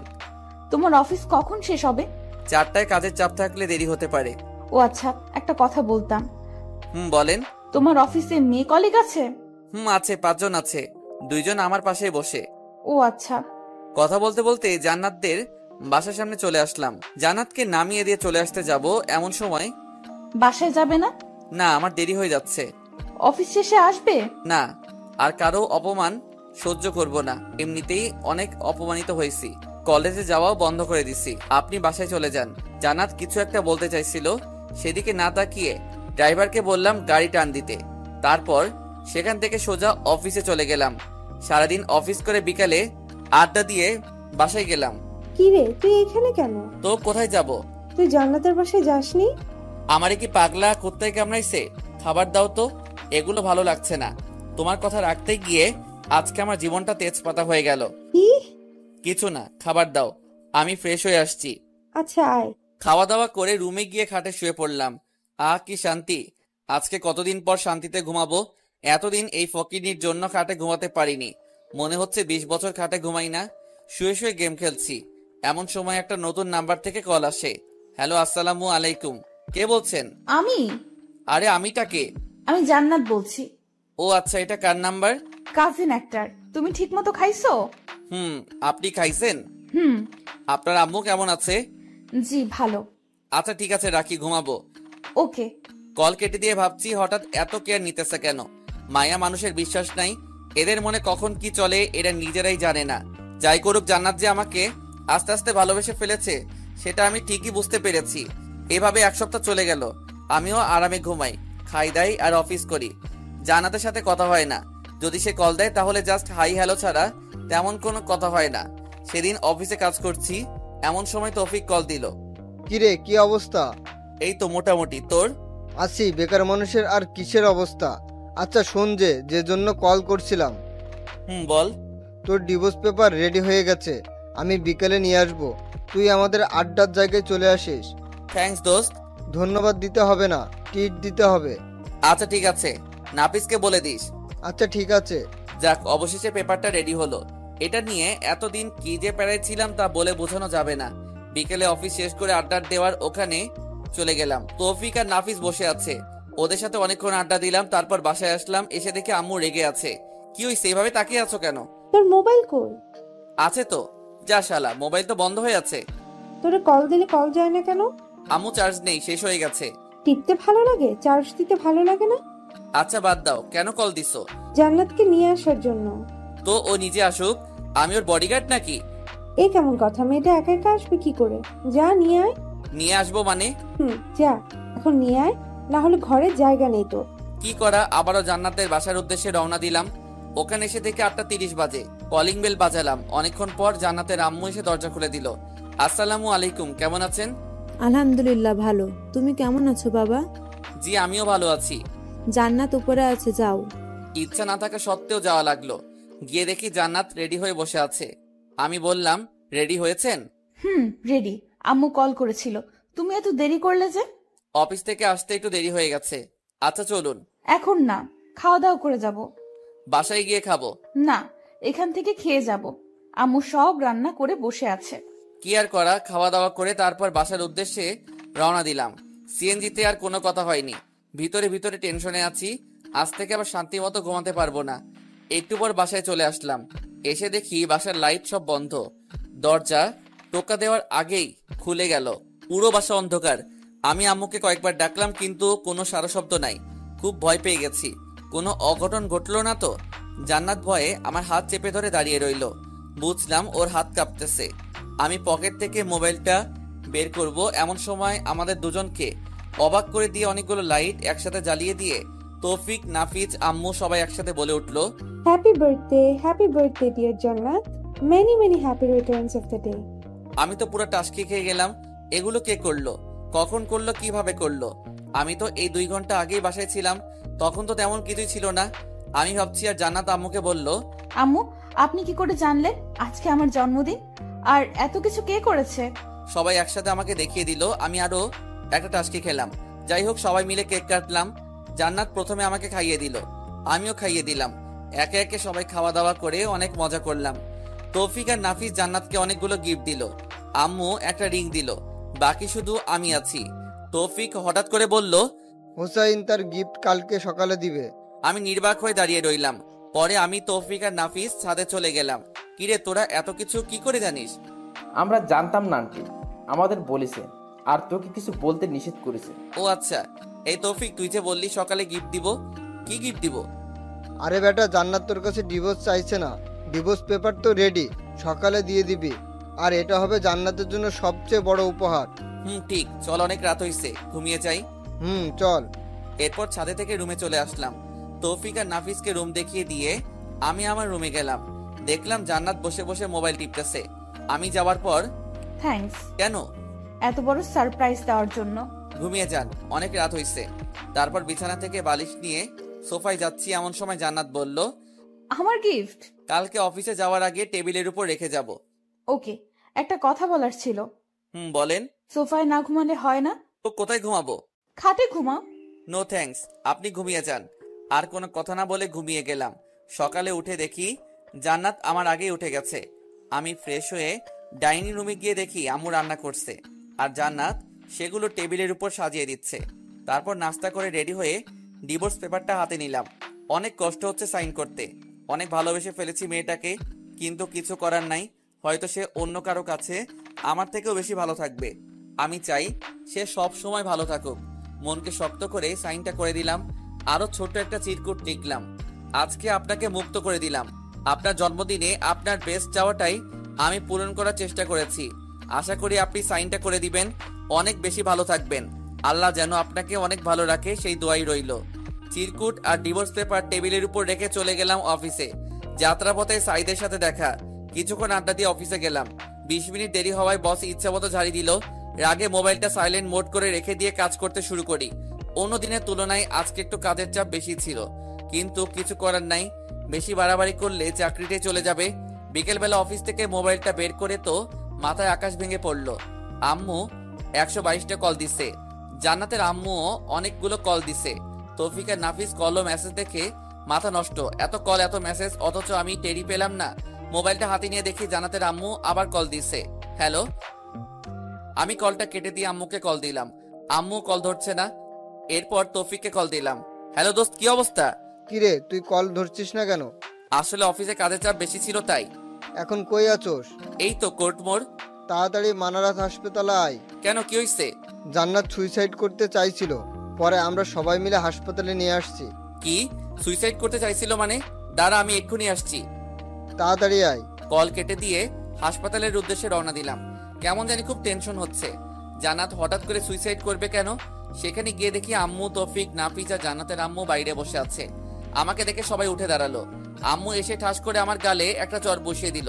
আমি আবুলের মতো গালে হাত দিয়ে দাঁড়িয়ে রইলাম। বাবা, তোমার সাথে কি জান্নাতের কিছু হয়েছে? জি না, আমার সাথে তো কিছু হয়নি। তাহলে সে সুইসাইড করতে গেল কেন? আমি মাথা নিচু করে দাঁড়িয়ে আছি। আম্মু এসে বলল, তুই কল ধরিসনি কেন? অফিসে ছিলাম তাই সাইলেন্ট মোড করা ছিল। লাগবে না তোর চাকরি করা, আজ থেকে চাকরি ছেড়ে দিবি। আর তুই আমার সাথে মিথ্যা বলেছিস কেন? কি মিথ্যা? জান্নাত এতদিন তোর সাথে যা যা করেছে সেগুলো আমাকে বলিসনি কেন? তোমাকে এগুলো কে বলেছে? আম্মু তৌফিক আর নাফিসের দিকে তাকালো। আমি বুঝে গেলাম ওরাই আম্মুকে সব ঘটনা বলে দিছে। তৌফিক আর নাফিসের দিকে আমি রাগী দৃষ্টিতে তাকালাম। ওরা নিচের দিকে তাকিয়ে আছে। এমন সময় ডাক্তার এসে বলল, জান্নাতের জ্ঞান ফিরেছে। আম্মু আর শাশুড়ি ভিতরে গেল, তৌফিক আর নাফিস ভিতরে যেতে চাচ্ছিল। আমি বললাম, এই তোরা দাঁড়া। কিছু বলবি? আম্মুকে কথাগুলো কে বলেছে? একজন অন্যজনের দিকে তাকিয়ে আছে। কিরে কথা বলিস না কেন? আমরা দুজনেই বলেছি। কেন বলেছিস? জানিস আম্মু কত কষ্ট হবে, কারণ জান্নাতকে আম্মুই পছন্দ করেছে। আন্টিকে না বলে কোনো উপায় ছিল না। তিনি আমাদের যেভাবে চাপের মুখে ফেলেছে, না বলে থাকতে পারিনি। সরি দোস্ত। বন্ধু, একটা কথা বলতাম। কি? আমার মনে হয় ডিভোর্সটা না দিলেই ভালো হয়। কেন হঠাৎ এটা মনে হলো কেন? দেখ, জান্নাত তোকে আগে ইগনোর করতো, সেটা আমরা সবাই জানি, কিন্তু এখন সে তোকে অনেক ভালোবাসে। দেখছিস না, ডিভোর্স পেপার পাওয়ার সাথে সাথে সে সুইসাইড করতে চাচ্ছিল। দোস্ত, ডিভোর্স দিস না, সবকিছু আবার নতুন করে শুরু কর। এই সব কিছুই আমার মনে মনে ছিল। আসলে জান্নাতকে বোঝাতে হবে ভালোবাসার মানুষ কষ্ট দিলে কেমন লাগে, তাই তাকে আরো কিছু শাস্তি দিতে হবে। আচ্ছা দেখা যাবে। শোন, জান্নাতকে আরো কিছু শাস্তি দিতে হবে। আমার সাথে যেগুলো করেছে সেগুলোর ফল ওকে ভোগ করতে হবে। তুই এই অবস্থায় শাস্তি দিতে চাইছিস? কিভাবে দিবি? সময় হলে দেখবি। এখন এগুলো না বললেই ভালো হবে। এমন সময় আম্মু আবার বাইরে আসলো। এই হারামজাদা, তোর কাছে একটু দয়া মায়া নেই? মেয়েটা কেমন আছে একটু দেখতে ইচ্ছে করে না? আয় ভিতরে আয়, সে তোকে ডাকছে। তারপর তৌফিক আর নাফিসকে সাথে নিয়ে ভিতরে গেলাম। আমি গিয়ে ওর মাথার পাশে বসলাম। আমাকে দেখে অন্যদিকে মাথা ঘুরিয়ে শুয়ে আছে। আম্মু সবাইকে ইশারা করলো বাইরে চলে যেতে। সবাই বাইরে চলে গেল। অনেকক্ষণ বসে থাকার পর নীরবতা ভেঙে আমি বললাম, এখন কেমন আছেন? সেটা তোর না জানলেও চলবে। বুঝে গেলাম রেগে আছে। সমস্যা নাই বালিকা, তোমার জন্য যে এখনো কি কি ওয়েট করতেছে সেটা নিজেও জানি না। আবার বললাম, রাগ করছেন নাকি? রাগ করার মানুষ থাকলে তো রাগ করব। আচ্ছা বাদ দেন, এবার বলেন এই কাজটা কেন করতে গেলেন? তুই কিছু বুঝিস না? আপনি কেন সুইসাইড করতেছেন সেটা আমি কি করে বুঝবো? যা, তোর বোঝা লাগবে না। এখানে কেন এসেছিস? আমি মরলে তুই খুশি হতি? সবাই বলেছে আপনাকে দেখতে, তাই আসলাম। কি? সবাই বলেছে সেজন্য তুই আমাকে দেখতে এসেছিস? তার মানে তুই মন থেকে আমাকে দেখতে আসিসনি। আচ্ছা বাদ দেন, এবার বলেন জন্মদিনের গিফট পেয়ে খুশি হয়েছেন? না হওয়ার কি আছে? খুশির ঠেলায় নিজের জীবনটাই দিয়ে দিতে চাইছিলাম, কিন্তু পারলাম না। খুশি হননি কেন? আজ থেকে তো আপনি মুক্ত, নিজের ইচ্ছা মতো চলতে পারবেন, প্রেম করতে পারবেন। তোর কি একটু বুক কাঁপলো না? না, আমি জাস্ট আপনার ইচ্ছাটাই পূরণ করতে চাইছিলাম। তুই জীবনেও বুঝবি না। না বুঝাই ভালো। আম্মু এসে বলল, এই তোদের কথা শেষ হয়েছে? আমরা তো কথাই বলিনি, শুরুও নাই শেষও নাই। আম্মু কিছু না বলে রাগী দৃষ্টিতে আমার দিকে তাকিয়ে আছে। শাশুড়ি এসে আম্মুকে বলল, আন্তানুর, জান্নাতকে আমার বাসায় নিয়ে যাই, কয়েকদিন ওখানে থেকে তারপর পাঠিয়ে দিব। তুই যেটা ভালো মনে করিস। বাহ, দুজনের ফ্রেন্ডশিপ রক্ষা করার জন্য আমাকে বলে দিল। আমি বের হয়ে যাচ্ছি, এমন সময় আম্মু বলল, কি রে, তুই কই যাস? বাসায়। এখানে থেকে কি করব? যা, জান্নাতকে ওদের বাসায় দিয়ে আয়। কিছু না বলে দাঁড়িয়ে আছি। আম্মু আবার বলল, কি রে, কথা কানে যায় না? আরে দিয়ে আসবো তো, এমন করো কেন? যা, সিএনজি নিয়ে আয়। তারপর একটা সিএনজি নিলাম। আমি জান্নাত আর জান্নাতের আম্মু গাড়িতে উঠে জান্নাতের বাসার দিকে রওনা দিলাম। তৌফিক আর নাফিসকে বললাম আম্মুকে ঠিক মতো বাসায় দিয়ে আসতে। গাড়িতে কোনো কথা হয়নি। বাসার সামনে নেমে জান্নাতকে ধরে ধরে বাসায় নিয়ে যাচ্ছি, কিন্তু ফকির নিয়ে হাঁটতে পারছে না। ইচ্ছা না থাকা সত্ত্বেও কোলে নিলাম, কোলে নিয়ে বাসায় দিয়ে আসলাম। বাহ, ফকিনির ভিতরে ভিতরে লাড্ডু ফুটতেছে। আমিও খুশি, কখনো এভাবে আগে স্পর্শ করিনি। কিন্তু জানো, তুমি তো জানো না তোমার জন্য আমি কি পরিমাণ বাঁশ রেডি করতেছি। বাঁশ থেরাপি দিয়ে তোমার অহংকার আমি মাটিতে লুটাবো, টেরও পাবে না হুসাইন কি জিনিস। যাই হোক, বাসার ভিতরে নিয়ে জান্নাতকে খাটে রাখলাম। ওরে আল্লাহ, মেয়ে মানুষ এত ওজন, দেখলে মনে হয় ফুদিলে উড়ে যাবে, কিন্তু ভিতরে ভিতরে এত ওজন জানা ছিল না। জান্নাতকে খাটে রেখে আমি হাঁপাতে লাগলাম। সে আমার কর্মকাণ্ড দেখে হাসতে লাগলো। ওকে রেখে চলে আসবো, এমন সময় পেছন থেকে ডাক দিল, হুসাইন। কিছু বলবেন? আজকে না গেলে হয় না?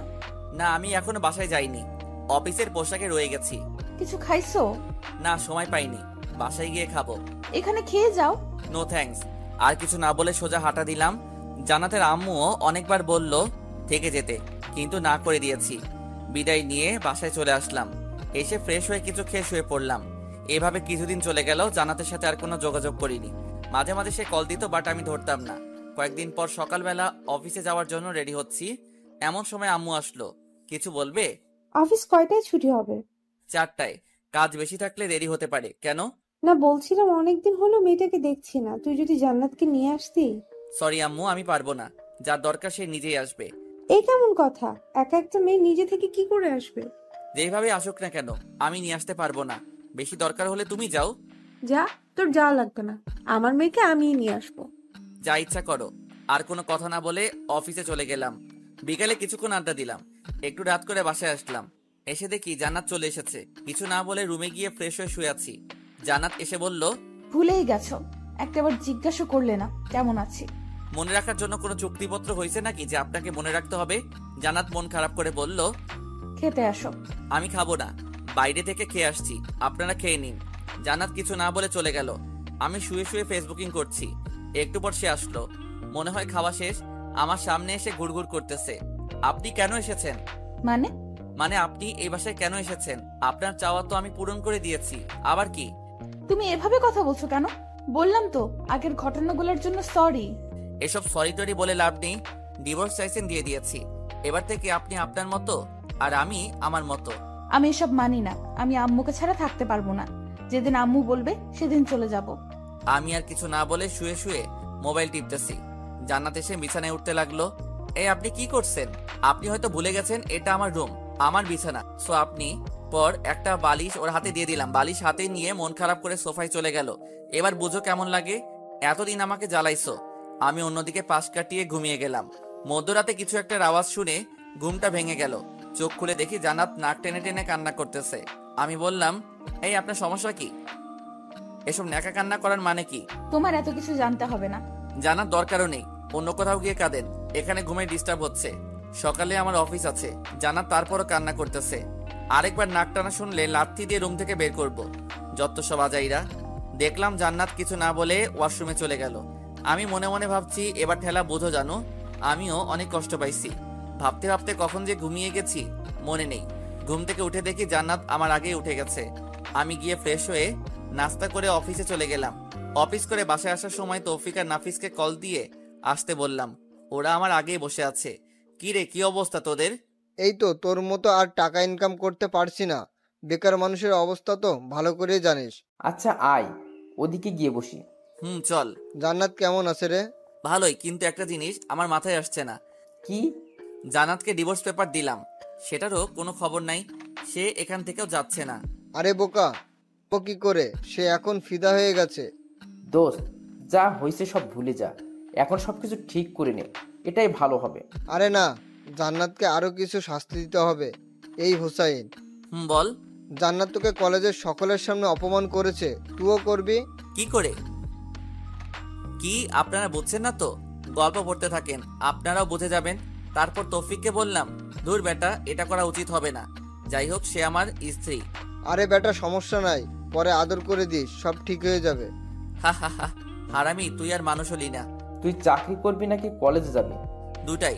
বসকে বলবো ছুটি দিতে, দিয়ে দিবে। তাহলে ঠিক আছে। এরপর আরো কিছুক্ষণ আড্ডা দিয়ে বাসায় চলে গেলাম। ফ্রেশ হয়ে এসে রুমে শুয়ে রইলাম। তৌফিকরে বুদ্ধি মোতাবেক মোবাইলটা সাইলেন্ট মোড করে কানে লাগিয়ে কথা বলতে লাগলাম। পাশে জান্নাত ছিল। প্রেম করলে যে রকম রোমান্টিক কথাবার্তা বলে, আমিও সেম ভাবে বলতে লাগলাম। জান্নাত রাগে ফুলতে লাগলো। আমি অনেক জোরে হেসে হেসে কথা বলছি। অনেক বকাবকি করার পর মোবাইলটা রেখে দিলাম। আসলে কোনো প্রেম করিনি, তাই কথাও খুঁজে পাচ্ছি না। আমি জান্নাতকে দেখিয়ে মোবাইলে একটা কিস দিলাম।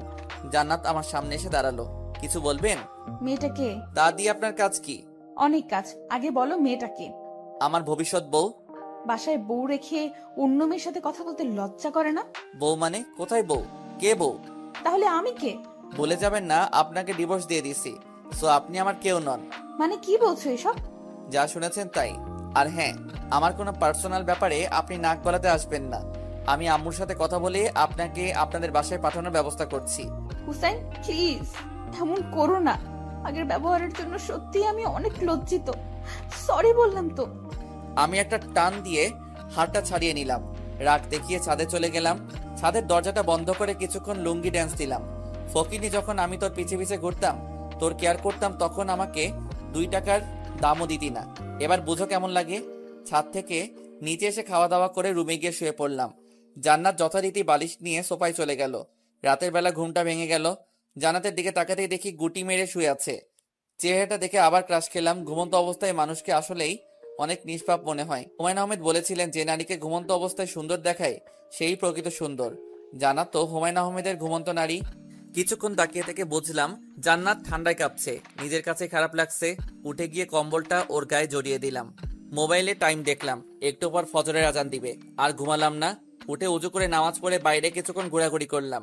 বাসায় এসে দেখি জান্নাত মুখ টিপে টিপে হাসছে। মনে হয় কম্বল দেওয়ার কারণে। বালিকা এত খুশি হওয়ার কিছু নেই। হুসাইন কি জিনিস হাড়ে হাড়ে টের পাবা। নাস্তা করে বসে বসে মোবাইল টিপতেছি, এমন সময় আম্মু এসে বলল, কি রে, আজকে অফিসে যাবি না? না, ছুটি নিয়েছি। কেন, শরীর খারাপ নাকি? আরে না, অনেকদিন কলেজে যাই না, আজকে যাব। আর আমার একটু কাজ আছে। জান্নাতও পাশে ছিল। জান্নাত আম্মুকে বলল, আম্মু বলছিলাম কি, আমিও তো অনেকদিন কলেজে যাই না, লেখাপড়াটাও ভালোভাবে হচ্ছে না, আজকে গেলে কোনো সমস্যা হবে?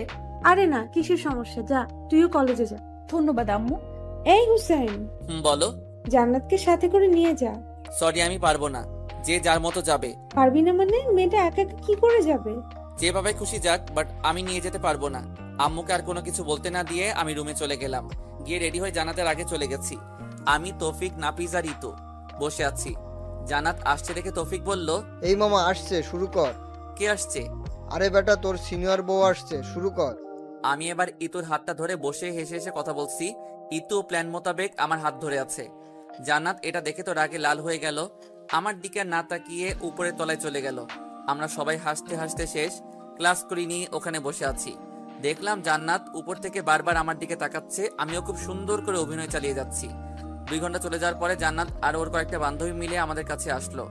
তৌফিক আর নাফিস একসাথে গান গাইতেছে, আমাদের এই বাজে স্বভাব কোনোদিন যাবে না। একটা সিনিয়র মেয়ে এসে বলল, কানের নিচে যখন কয়েকটা পড়বে তখন সব রকমের বাজে স্বভাব চলে যাবে। আপু আসসালামু আলাইকুম, ভালো আছেন? ক্লাস না করে এখানে কি পাখি দেখি। বাদরামি করস? এখানে পানি আসবে কোথা থেকে? আসেন আসেন, আমার পাশে বসেন, আপনিও দেখতে পাবেন। আমি তখনও ইতুর হাত ধরে আছি। জান্নাত আমাকে বলল, ছি, লজ্জা করে না তোমার? কেন, আমি কি ল্যাংটা হয়ে আছি নাকি? তার চেয়েও খারাপ, বাসায় বউ রেখে এখানে অন্য মেয়ের সাথে। ছি। ওয়েট, বউ মানে কার কথা বলছেন? কার কথা বুঝো না? আমার কথা চেনো না মানে? তুমি এত খারাপ ভাবতেও আমার ঘৃণা হয়। আপনার লজ্জা করে না একটা জুনিয়র ছেলের পেছন পেছন ঘুরঘুর করতে? পাত্তা দেই না, তবুও কেন আসেন? এতক্ষণে পুরো ক্যাম্পাসের সবাই আমাদের দিকে তাকিয়ে আছে। জান্নাত লজ্জায় মাথা নিচু করে ফেললো। দেখলাম ওর চোখের কোণে পানি। জান্নাত কান্না করতে করতে ক্যাম্পাসের বাইরে চলে গেল। আমার নিজেরও খারাপ লাগছে, ব্যাপারটা একটু বাড়াবাড়ি হয়ে গেছে। পরে আমি, তৌফিক আর নাফিস বের হয়ে গেলাম। ইতুকে ধন্যবাদ দিয়ে বিদায় দিয়ে দিলাম। আমরা বাইরে কিছুক্ষণ আড্ডা দিলাম। এরপর বাসায় চলে গেলাম। গিয়ে দেখি জান্নাত সবকিছু রেডি করে বাসা থেকে চলে যাচ্ছে। আম্মু ওকে অনেক বোঝানোর চেষ্টা করছে, কিন্তু সে শুধু কান্নাই করতেছে। চলে গেল। আম্মু এসে ঠাস করে আমার গালে একটা বসিয়ে দিল আর বলল, কুলাঙ্গার কোথাকার, তোর জন্য আমার মেয়েটা চলে গেল, ওর যদি কিছু হয় তোর খবর আছে। তারপরেই আম্মুর কথা শুনে মাথাটাই খারাপ হয়ে গেল। নিজের ছেলের কোনো খবর নাই, তিনি ছেলের বউ নিয়ে পড়ে আছে। আম্মুর সাথে রাগারাগি করে ছাদে চলে গেলাম। আসলে জান্নাতের জন্য আমারও খারাপ লাগছে, কিন্তু কি করব, ও যেগুলো আমার সাথে করেছে সেগুলোর ফল ওকে পেতে হবে। কিন্তু মনে হচ্ছে ওর সাথে বেশি করে ফেলছি। কি করব বুঝতে পারছি না। তৌফিককে কল দিলাম, কিরে কই তুই? বাসায়। এ সময় কল দিচ্ছিস, কোনো সমস্যা? সমস্যা একটা হয়েছে। কি সমস্যা? মোবাইলে বলা যাবে না, তুই দিঘির সামনে আয়, আমি নাফিসকে বলে দিচ্ছি। আচ্ছা ঠিক আছে, তোর বলা লাগবে না, আমি বলে দিচ্ছি। দে। কয়টায় আসবি? আসরে নামাজ পড়ে আয়। ওকে। এরপর কল কেটে দিলাম। নিচে গিয়ে দেখি আম্মু নাকে টেবিলের উপর খাবার রেখে চলে গেছে। আমি আম্মুর রুমে গেলাম। খাবে না? তোর খাওয়া তুই খা, আমি আমার মেয়েকে ছাড়া খাবো না। এই মহা যন্ত্রণা, দূর ভালো লাগে না। আমিও না খেয়ে চলে আসলাম। রুমে এসে শুয়ে পড়লাম। ঘুমানোর চেষ্টা করলাম, ঘুম আসছে না। পরে উঠে বাহিরে চলে গেলাম। আসরে নামাজ পড়ে দিঘির সামনে গেলাম, দেখলাম তৌফিক আর নাফিস বসে আছে। কিরে তোরা আসছিস? তোর নাম্বার বন্ধ কেন? মোবাইলটা হাতে নিয়ে দেখি সুইচ অফ হয়ে আছে। তৌফিক বলল, বল কি সমস্যা? আমি সবগুলি ঘটনা খুলে বললাম। দোস্ত, আমার মনে হয় তোর এখন জান্নাতের বাসায় যাওয়া উচিত। দূর, আমি ওখানে গিয়ে কি করব? কি করবি মানে? ওর কাছে ক্ষমা চেয়ে নিবি আর বলবি ডিভোর্স পেপারটা নকল ছিল। আরে না, এটা হয় না। না হলে তুমি বসে বসে আঙ্গুল চোষো। জান্নাত কি সব কিছু মেনে নিবে? নিবে। দেখলি না, সে তোর সাথে অন্য কাউকে সহ্য করতে পারে না। সেটা তো আগে ছিল, কিন্তু কলেজে যা করলাম আমার জন্য এখন ঘৃণা ছাড়া ওর মনে আর কিচ্ছু নাই। চেষ্টা করতে তো আর কোনো সমস্যা নেই। তোকে তখনও বলেছিলাম সবকিছু চিন্তা ভাবনা করে কর। শালা মিথ্যুক, তোর জন্য এসব কিছু হয়েছে। তোর বুদ্ধি না শুনলে কিছুই হতো না। আরে আমি কি জানতাম নাকি যে তামান্না বাসা ছেড়ে চলে যাবে? আচ্ছা বাদ দে তো, এখন কেমনে কি করবি সেটা চিন্তা কর। আচ্ছা চল কিছু খেয়ে আসি। তোর তো খাওয়া ছাড়া আর কোনো কাজ নাই। এই তুই আজকে ওদের বাসায় যাবি? না, গেলেও কালকে। ওদের সাথে আরো কিছুক্ষণ আড্ডা দিয়ে বাসায় চলে গেলাম। রাত প্রায় 10টা। খেতে বসলাম। আম্মু আসলো না, একা খেতে বসেছি এমন সময় জান্নাতের আম্মু কল দিল। হ্যাঁ, পুরোটা বলার আগেই জান্নাতের আম্মা কল দিয়ে কান্নাকাটি শুরু করে দিল। বাবা তুমি কই? আমি তো বাসায়। আপনি কাঁদছেন কেন? কোনো সমস্যা? জান্নাত? কল কেটে দিল। আমি আবার কল দিলাম কিন্তু ধরতেছে না। না, আর বসে থাকা যায় না। জান্নাতের কি হয়েছে আল্লাহই জানে। তৌফিক আর নাফিসকে কল দিয়ে বের হতে বললাম। বাসা থেকে বের হয়ে একটা সিএনজি নিলাম। মাঝপথে তৌফিক আর নাফিস কে তুলে নিলাম। কিরে এত রাতে আবার কি হলো? জান্নাতের আম্মা কল দিয়ে কান্না করতে লাগলো। কেন, কি হয়েছে? আমি নিজেও জানি না, পুরোটা শোনার আগে কল কেটে দিল। তারপর আমি কল দিলাম কিন্তু ধরতেছে না। আল্লাহ, কি হইছে? কথা বলতে বলতে ওদের বাসার সামনে চলে আসলাম। অনেকবার কলিং বেল বাজালাম কিন্তু ভিতর থেকে কোনো শব্দ নাই। দরজা ধাক্কা দিলাম, তাও কোনো লাভ হলো না। পরে তৌফিক বলল দরজা ভেঙে ফেলার জন্য। তিনজনে অনেক কষ্ট করে দরজাটা ভাঙলাম। ভিতরে গিয়েই তো আমার মাথা খারাপ হয়ে গেল। জান্নাতের বাম হাতটা কাটা, পিঙ্কি দিয়ে রক্ত বের হচ্ছে। রক্তে পুরো ফ্লোর লাল হয়ে গেছে। অতিরিক্ত রক্তক্ষরণের জন্য জ্ঞান হারিয়ে ফেলছে। ওর এই অবস্থা দেখে আমার শরীর কাঁপতে লাগলো। কিন্তু ওর আম্মু কই গেল? জান্নাতের আম্মুর রুমে গিয়ে দেখি উনি উনার পা উল্টে খাটের সাথে আঘাত খেয়ে পড়ে আছে। মনে হয় তাড়াহুড়ো করতে গিয়ে পা মোচড় খেয়ে পড়ে যায় আর মাথা গিয়ে লাগে খাটের সাথে, যার কারণে উনিও সেন্সলেস হয়ে আছে। কি করব কিছুই বুঝতেছি না। আমার শার্টটা খুলে জান্নাতের হাতে বেঁধে দিলাম যাতে আর রক্ত না বের হয়। পরে ওদের দুজনকে হাসপাতালে নিয়ে গেলাম। ইমার্জেন্সিতে দিয়ে আমি বাইরে অপেক্ষা করছি। নিজের অজান্তে চোখ দিয়ে পানি বের হতে শুরু করলো। আমার জন্যই আজকে এত কিছু হলো। জান্নাতের জ্ঞান ফিরলেই মাপ চেয়ে নিব। তৌফিক আর নাফিসকে বললাম বাসায় চলে যেতে, কিন্তু ওরা গেল না। একটু পর ডাক্তার বাইরে আসলো। রোগী আপনার কি হয়? জি, আমার স্ত্রী। দেখুন, ওনার অতিরিক্ত রক্তক্ষরণ হয়েছে, জরুরি রক্তের ব্যবস্থা করুন। জি, আমরা তিনজন আছি।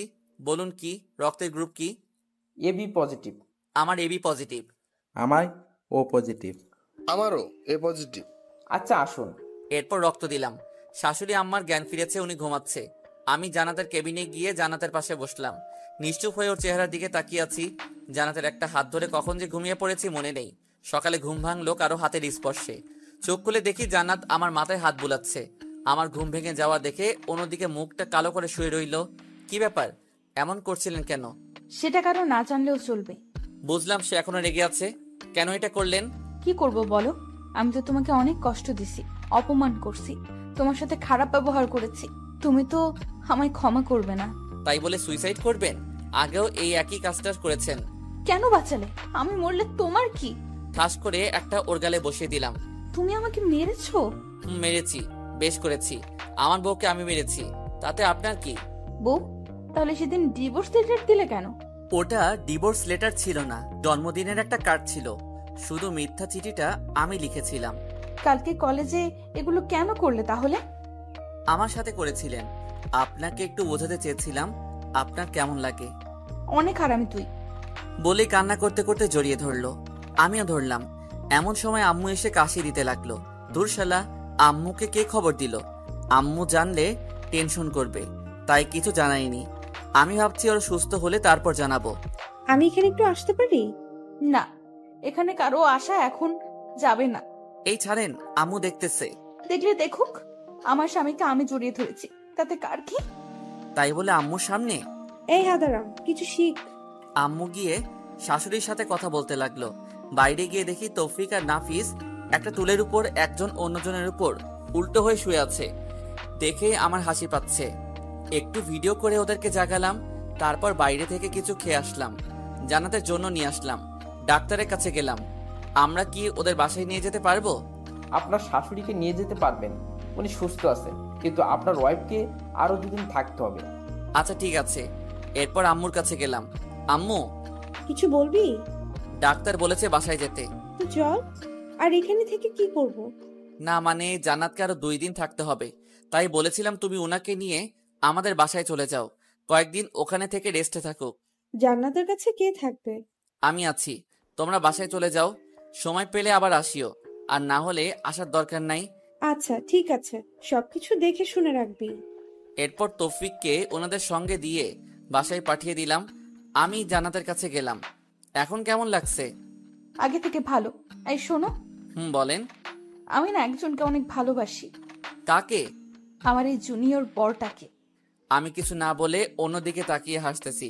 সে হঠাৎ করে আমার মুখটা ওর কাছে নিয়ে গিয়ে একটা ভালোবাসার স্পর্শ এঁকে দিল। তারপর বলল, এই আমাদের তো বাসর হয়নি, চলো না, আজকে আমাদের বাসরটা করে ফেলি। ডাক্তার আপনাকে আরো 2 দিন এখানে থাকতে বলেছে। আগে সুস্থ হন, তারপর দেখা যাবে। এইভাবে রোমান্টিক ভাবে 2 দিন চলে গেল। আমি জান্নাতকে নিয়ে বাসায় আসলাম। গাড়ি থেকে নেমে তাকে বললাম বাসায় আসতে, কিন্তু সে না এসে দাঁড়িয়ে আছে। বুঝলাম আমাকে বলছে, তাই আর দেরি না করে ওকে কোলে নিলাম। সে আমার গলা জড়িয়ে ধরে আছে। বাসায় নিয়ে গিয়ে রুমে শুয়ে দিলাম। তারপর, কি ব্যাপার, দাঁড়িয়ে আছেন কেন? আসুন। কেউ যদি কোলে করে নিয়ে যায় তাহলে যাব। বাসায় নিয়ে গিয়ে রুমে শুইয়ে দিলাম। তারপর আমি উঠে চলে যাচ্ছি, এমন সময় সে আমার একটা হাত ধরে টান দেয়। আমি নিজেকে স্থির রাখতে না পেরে সোজা ওর গায়ের উপর গিয়ে পড়ি। এটা কি করলেন? আমার বরকে আমি যা ইচ্ছে তা করব, তাতে তোর কি? আমার কি দেখামো? দেখা। এই বলে যেই জান্নাতের মুখটা ধরবো, সেই সময় তৌফিক রুমে চলে আসলো। মামা, আদর পরেও করতে পারবা, এখন একটু বাইরে আসো। শালা, তুই আর আসার সময় পাইলি না? জান্নাত লজ্জায় অন্যদিকে তাকিয়ে আছে। এরপর আমি বাহিরে গেলাম। বল, এই অসময় তুই কেন ডেকেছিস? তোর জানতে হবে না, 5,000 টাকা দে। এত টাকা দিয়ে কি করবি? তোরে দিতে বলেছে, দিয়ে দে, এত কথা বলিস কেন? কিন্তু আমার কাছে তো এত টাকা এখন নাই। হাসপাতালে খরচ হয়ে গেছে। আচ্ছা ঠিক আছে, তোর দেওয়া লাগবে না। বিকেলবেলা দিঘির পাড়ে আসিস, আড্ডা দিব। আচ্ছা ঠিক আছে। এরপর তৌফিক আর নাফিস চলে গেল। আমি গোসল করে আসলাম, জান্নাতকে খাইয়ে দিলাম। খাওয়া দাওয়া করে সে শুয়ে রইল। বিকেলবেলা আমি বাসা থেকে বের হলাম, দিঘির ওখানে গেলাম। তৌফিক আর নাফিসকে কল দিলাম, তারাও আসলো। এরপর অনেক রাত পর্যন্ত আড্ডা দিলাম, ঘুরলাম, মজা করলাম। রাত 9টার সময় নাফিস বলল, দোস্ত, আমার জরুরি কাজ আছে, আমাকে যেতে হবে। আমার অনেক কাজ, আমিও যাই। আচ্ছা ঠিক আছে, তোরা তাহলে যা, আমিও চলে যাচ্ছি। বাসায় গিয়ে দেখলাম আম্মু, জান্নাত আর জান্নাতের আম্মু বসে বসে টিভি দেখছে। আমিও গিয়ে ওদের সাথে বসলাম। তারপর খাওয়া দাওয়া করে রুমে গেলাম। জান্নাত আমার আগে গিয়েই বসে আছে। আমি কি আজকেও সোফায় থাকবো? মাথা ফাটিয়ে দেব আর একবার সোফার কথা বললে। তো মহারানী, কোথায় থাকবো তাহলে? আমার সাথে। আই শোনো। বলেন। ওই বলেন কি বলবা বলো। আজ থেকে আপনি করে বলবা না, তুমি করে বলবে। ওকে, বলো কি বলবে। বলছিলাম কি, আমাদের তো বাসর হয়নি, চলো না বাসর ঘরটা করে ফেলি। কোনো আয়োজন ছাড়া বাসর হয় নাকি? আজকে ঘুমান, বাসর করা লাগবে না। ওই লাগবে না মানে 100 বার লাগবে। তারপর সে উঠে আলমারি খুলে একটা ব্যাগ আমার হাতে দিল। কি এটাতে? 2 ঘন্টা পর কেন? সেটা এলেই বুঝতে পারবে। যাও এখন। কোথায় যাব? এখানেই পড়ে নেই। মার খাবা নাকি যাবা? আচ্ছা ঠিক আছে, যাচ্ছি। তারপর আমি রুম থেকে বের হয়ে ছাদে চলে গেলাম। তৌফিক আর নাফিসকে কল দিলাম কি করব তা জিজ্ঞেস করার জন্য, কিন্তু দুই শালা একসাথে মোবাইলটা অফ করে রাখছে। ছাদে গিয়ে শেরওয়ানি পরে নিলাম। কি রকম জামাই জামাই একটা ভাব চলে আসছে, সেই বিয়ের দিনের মতো। আজকে যেন সময়টা কিছুতেই যাচ্ছে না। 1 ঘন্টা 45 মিনিট ছাদে থাকার পর কেমন যেন বিরক্ত লাগছে। নিচে চলে যাব এমন সময় তৌফিক আর নাফিস উপরে আসলো। কি মামা, এত তাড়াতাড়ি কিসের? আস্তে ধীরে যাও। কি রে, তোরা এত রাতে এখানে আসলি কি করে? আর বলিস না, কাজ করতে করতে একেবারে শেষ। এত রাতে কি কাজ করছিস তুই? আরে বেটা, তোর বাসর সাজাইছি। কি এত কিছু করছস, অথচ আমি জানি না? সবকিছু জানতে হয় না? তোদের এসব কে করতে বলেছে? কেউ না, আমি তৌফিক আর তোর সিনিয়র বউ মিলে এইসব করেছি। এগুলো আরো আগে করা ছিল, কিন্তু যেই দিন করবো ভাবছিলাম সেই দিন জান্নাত বাসা ছেড়ে চলে যায়। তাই বলে তোরা আমাকে একটিবার জানাবিও না? আচ্ছা বাদ দে, আয় কিছুক্ষণ আড্ডা দেই। আড্ডা সারা জীবন দিয়েছি, পরেও দেওয়া যাবে। তোর সিনিয়র বউ বসে বসে তোর জন্য ওয়েট করছে, যা তাড়াতাড়ি ভিতরে যা। আচ্ছা ঠিক আছে। এই শোন, বল। সিনিয়র তো পুরাতন হয়ে গেছে, এত লজ্জা শরমের কাজ নাই। গিয়ে বিড়ালটা মেরে ফেলবি, পরে উল্টো হয়ে শুয়ে পড়িস।